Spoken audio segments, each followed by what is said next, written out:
اعوذ باللہ من الشیطان الرجیم بسم اللہ الرحمن الرحیم اللہم صلی علی سیدنا و مولانا محمد وعلی اصحاب سیدنا و مولانا محمد وعلی اولاد سیدنا و مولانا محمد کما تحب و ترضی۔ پارہ نمبر 14 سورہ الحجر۔ آج کا ہمارا سبق آیت نمبر 67 ہے 66 ہے۔ آئیے چلتے ہیں تلاوت کلام الرحمن کی طرف۔ مقطوع مصبحین وجاء اہل المدینة یستبشرون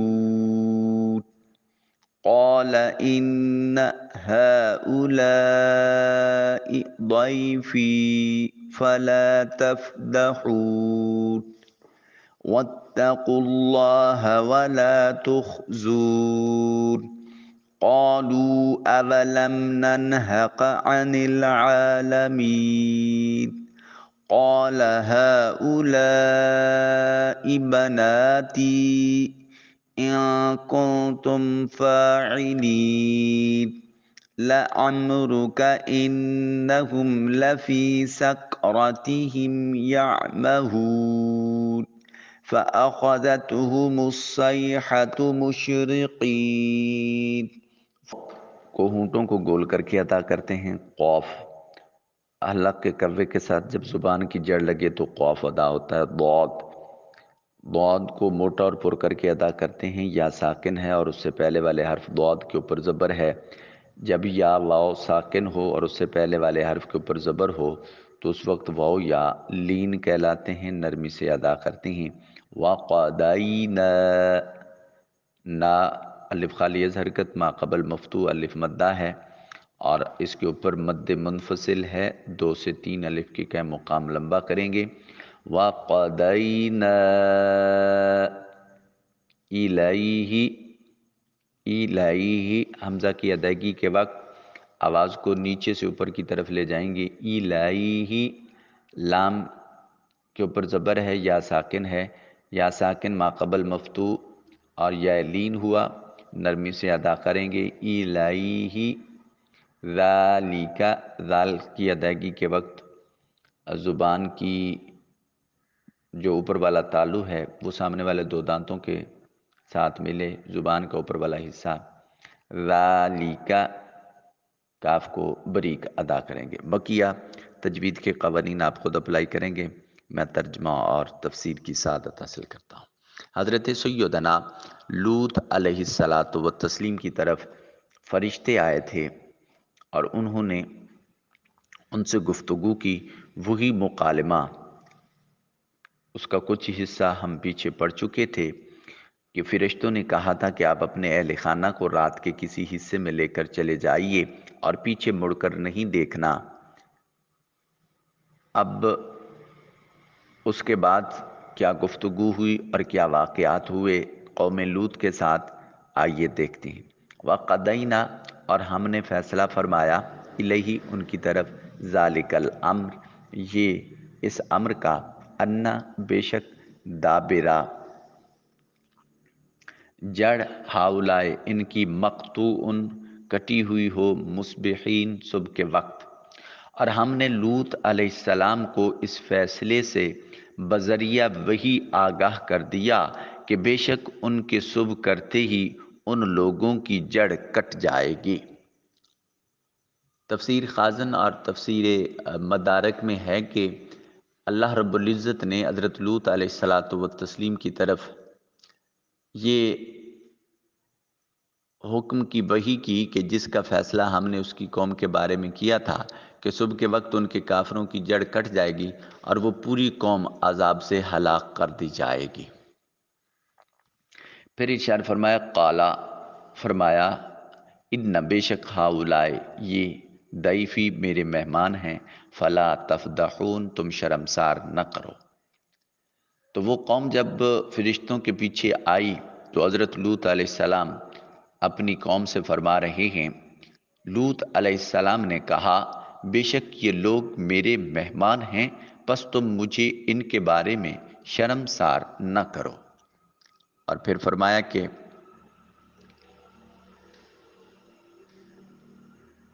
اس سے پہلے ایک آیت رہ گئی، آیت نمبر 67، وَجَاءَ، اور آیا اہل المدینہ، وہ اہل شہر سے، یستبشرون، جو بشارت دے رہا تھا، اور اہل شہر اپنی بدمستی میں خوشیاں مناتے ہوئے لوط علیہ السلام کے پاس آ پہنچے۔ تو حضرت لوط علیہ السلام فرشتوں کو اپنی قوم سے بچانے کے لیے فرما رہے ہیں، قالا ان ہؤلاء، کہ لوط علیہ السلام نے کہا بے شک یہ لوگ میرے مہمان ہیں، پس تم مجھے ان کے بارے میں شرمسار نہ کرو۔ پھر فرمایا واتقوا اللہ، اور اللہ سے ڈرو، ولا تخزون، اور مجھے رسوا نہ کرو، اور اللہ کے غضب سے ڈرو اور مجھے رسوا نہ کرو۔ حضرت لوط علیہ الصلاۃ والتسلیم کی قوم کے لوگ شہر سدوم میں آباد تھے۔ انہوں نے جب حضرت لوط علیہ السلام کے یہاں خوبصورت نوجوانوں کے آنے کی خبر سنی جو کہ فرشتے تھے، تو یہ لوگ فاسد ارادے اور ناپاک نیتوں کے ساتھ خوشی خوشی ان کے پاس آئے۔ تو حضرت لوط علیہ السلام نے فرمایا یہ میرے مہمان ہیں، مہمان کی عزت اور توقیر کرنا لازم ہوتا ہے، ان کی بے حرمتی کا ارادہ کر کے مجھے شرمندہ نہ کرو۔ مہمان کی رسوائی میزبان کی خجالت اور شرمندگی کا سبب ہوتی ہے۔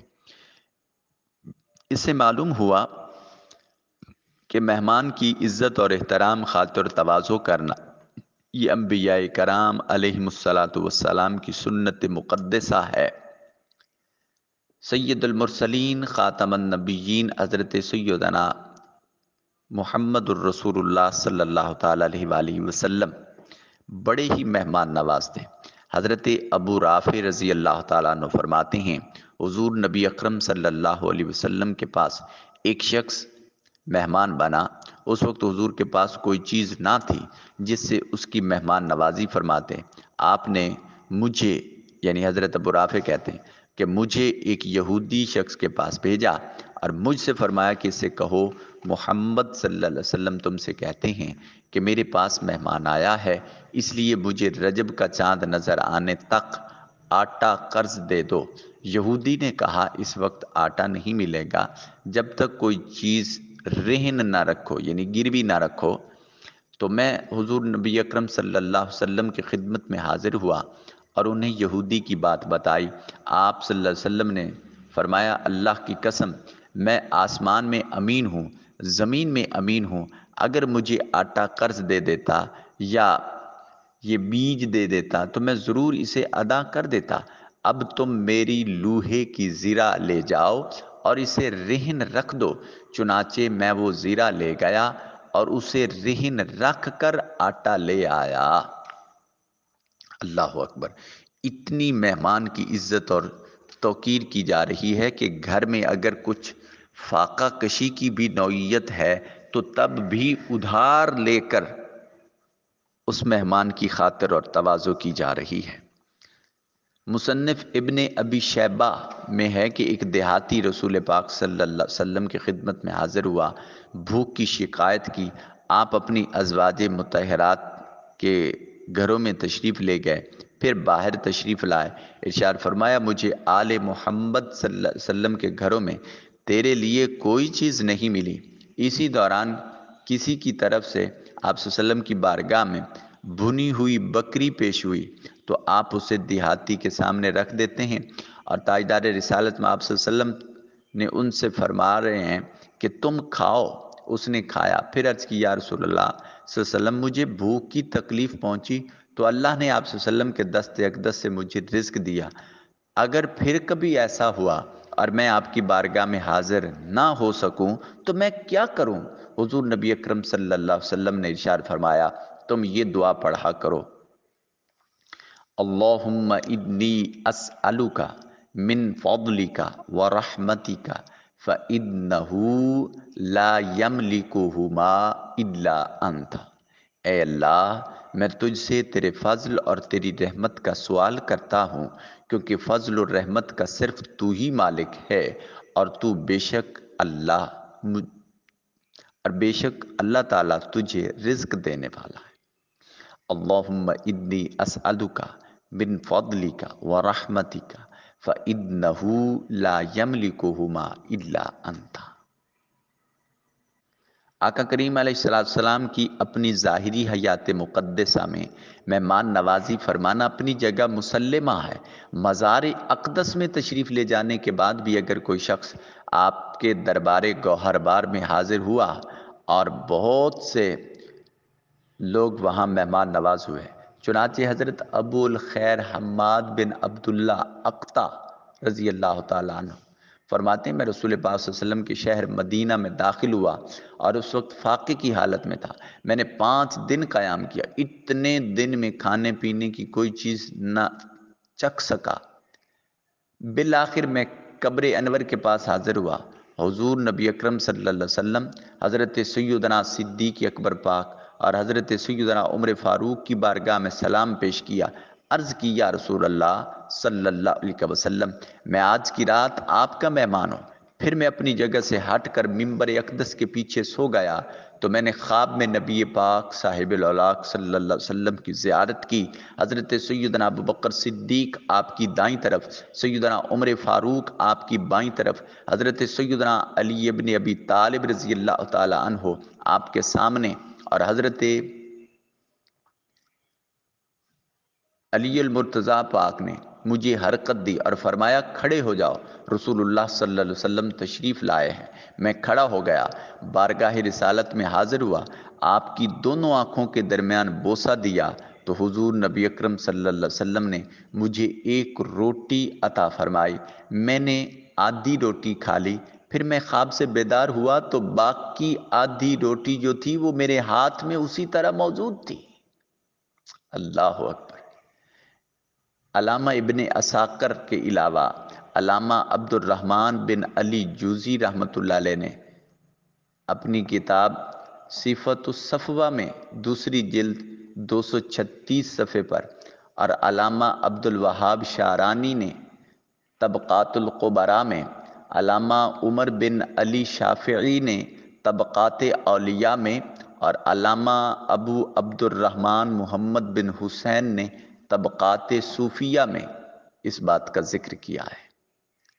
بڑی ایمان افروز روایت ہے، سبحان اللہ۔ پھر قرآن مجید میں ارشاد ہوا کہ واتقوا اللہ، اور تم اللہ سے ڈرو، یعنی مہمانوں کے معاملے میں تم اللہ کے عذاب سے ڈرو اور میرے مہمانوں کے ساتھ برا ارادہ کر کے مجھے رسوا نہ کرو۔ اس سے معلوم ہوتا ہے کہ جیسے مہمان کی احترام اور عزت ہوتی ہے، ایسے ہی مہمان کی بے عزتی اور میزبان کی جو ہے وہ رسوائی کا سبب ہوتا ہے۔ اگر مسلمان پڑوسی یا رشتہ دار کہ ہاں کوئی مہمان آیا تو دوسرے مسلمان کو چاہیے کہ وہ بھی اس کے مہمان کا احترام کرے اور اس کی عزت و وقار قائم رکھے، اور مہمان کی بے عزتی کرنے یا کوئی ایسا کام کرنے جس سے مہمان کی عزت میں فرق آئے اس سے بچے، تاکہ میزبان بھی اپنی بے عزتی محسوس نہ کرے اور مہمان بھی اپنی بے عزتی محسوس نہ کرے۔ اس پر قالو، وہ لوگ بولے، اولم ننہک عن العالمین، وہ بدمست لوگ جو تھے لوط علیہ السلام کی قوم کے، وہ کہتے ہیں اولم ننہک، کیا ہم وہ منع نہیں کیا تھا عن العالمین، دنیا بھر کے لوگوں سے۔ بدمست لوگ بولے اے لوط، کیا ہم نے تمہیں دنیا بھر کے لوگوں کی حمایت کرنے سے منع نہیں کیا تھا؟ قالا، فرمایا ہاؤلائی بناتی، جب لوط علیہ السلام نے دیکھا نا کہ یہ ٹلنے والے نہیں ہیں، یہ مجھے رسوا کر کے چھوڑیں گے، تو آپ ایک ہیلہ تلاش کرتے ہیں۔ ارشاد فرمایا کہ قالا، فرمایا ہاؤلائی، یہ سبھی بناتی میری بیٹیاں ہیں، ان کنتم، اگر تم فاعلین کچھ کرنا چاہتے ہو۔ یعنی فرمایا لوط علیہ السلام نے کہا یہ میری قوم کی بیٹیاں ہیں، اگر تم کچھ کرنا چاہتے ہو تو بجائے بد کرداری کے ان سے نکاح کر لو۔ جب حضرت لوط علیہ السلام نے دیکھا یہ لوگ اپنے ارادے سے باز نہیں آتے تو آپ نے فرمایا کہ یہ قوم کی عورتیں میری بیٹیاں ہیں، اگر تمہیں اپنی خواہش پوری کرنی ہے تو ان سے نکاح کر کے پوری کر لو، حرام سے باز رہو۔ حضرت لوط علیہ السلام نے قوم کی بیٹیوں کو اپنی بیٹیاں اس لیے فرمایا کہ نبی علیہ السلام اپنی پوری امت کے لیے باپ کی مانند ہوتا ہے۔ اللہ اکبر۔ اگلا لفظ انتہائی ایمان افروز ہے۔ ارشاد فرمایا لعمرو کا، محبوب آپ کی عمر مقدس کی قسم، انہم بے شک وہ لفی ضرور ہیں، سکراتہم بد مستی میں، یعمہون وہ سرگرداں پھر رہے ہیں۔ اے حبیب مکرم آپ کی عمر مبارک کی قسم، بے شک یہ لوگ بھی قوم لوط کی طرح اپنی بد مستی میں سرگرداں پھر رہے ہیں۔ حضرت عبداللہ بن عباس رضی اللہ تعالیٰ عنہما فرماتے ہیں اس آیت کا معنی یہ ہے کہ اے حبیب مکرم صلی اللہ علیہ وسلم آپ کی جان کی قسم۔ حضرت عبداللہ بن عباس مزید فرماتے ہیں کہ اللہ رب العزت کی مخلوق میں سے کوئی جان بارگاہ الہی میں حضور نبی اکرم صلی اللہ علیہ وسلم کی جان پاک کی طرح عزت اور حرمت نہیں رکھتی۔ اللہ رب العزت نے سید المرسلین صلی اللہ علیہ وسلم کی عمر کے سوا کسی کی عمر اور زندگی کی قسم نہیں فرمائی۔ یہ مرتبہ صرف تاجدار کائنات صلی اللہ علیہ وسلم کا ہے۔ اس قسم کے بعد اللہ نے ارشاد فرمایا بے شک وہ کافر یقیناً اپنے نشے میں بھٹک رہا ہے۔ اور بعض مفسرین نے کہا کہ یہ کلام فرشتوں نے حضرت لوط علیہ السلام نے فرمایا تھا۔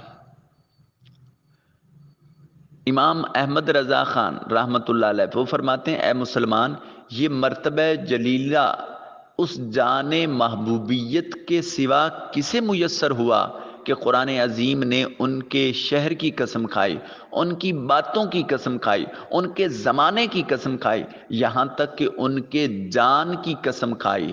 ہاں اے مسلمان محبوبیت کبریٰ کے یہی معنی ہیں۔ حضرت ابو ہریرہ رضی اللہ تعالیٰ عنہ راوی ہیں، تاجدار کائنات صلی اللہ علیہ وسلم فرماتے ہیں اللہ نے کبھی کسی کی زندگی کی قسم یاد نہ فرمائی سوائے محمد صلی اللہ علیہ وسلم کے۔ پھر آپ نے یہ آیت کریمہ تلاوت فرمائی لعمرو کا، تیری جان کی قسم۔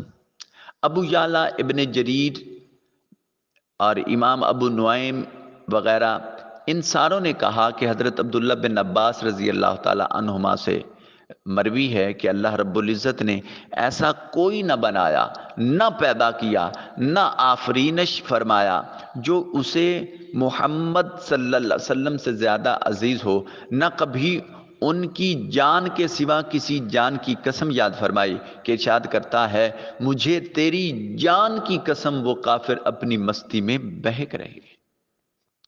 حضرت امام محمد غزالی رحمۃ اللہ علیہ احیاء العلوم میں امام محمد بن الحاج عبدری مکی اور امام احمد محمد خطیب قسطلانی مواہب لدنیا میں اور علامہ شہاب الدین خفاجی نسیم الریاض میں فرماتے ہیں کہ حضرت سیدنا امیر المؤمنین حضرت عمر فاروق رضی اللہ تعالی عنہ سے حدیث پاک طویل ترین مروی ہے جس میں حضور سید المرسلین صلی اللہ علیہ وسلم سے عرض کرتے ہیں یا رسول اللہ میرے ماں باپ آپ پر قربان ہوں، بے شک حضور کی بزرگی اللہ رب العزت کے نزدیک اس حد کو پہنچی ہے کہ حضور کی زندگی پاک کی قسم یاد فرمائی نہ باقی انبیاء علیہ السلام کی تحقیق حضور کی فضیلت خدا کے یہاں اس نہایت کی ٹھہری کہ حضور کی خاک پاک کی قسم یاد فرمائی، ارشاد فرمایا مجھے اس شہر کی قسم۔